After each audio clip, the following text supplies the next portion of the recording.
kita ada berita gembira nak bagi tahu dekat korang. So siapa-siapa yang mencari EV bike, now MFOS ada nak bagi korang rebate sebanyak 2,400.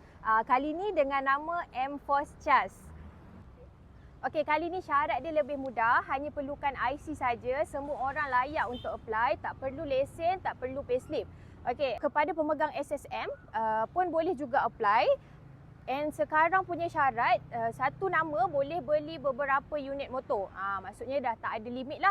So unlimited. Seorang nak beli 10 pun boleh. Okey, jom kita review motor apa yang ada dekat kedai.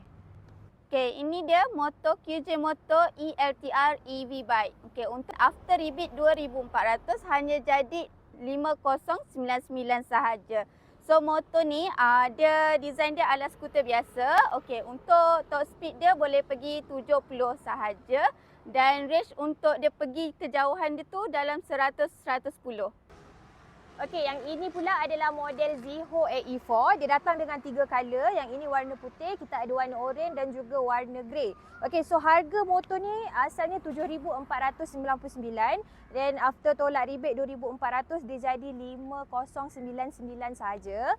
So untuk motor ni dia boleh pergi top speed 65 km dan dia punya range, max range dia 105 km. Motor ni tak berat sangat, tak tinggi sangat. So laki perempuan semua sesuai. Okey, yang specialnya model ni sebab bateri dia kita boleh cabut keluar dan cas dekat dalam rumah.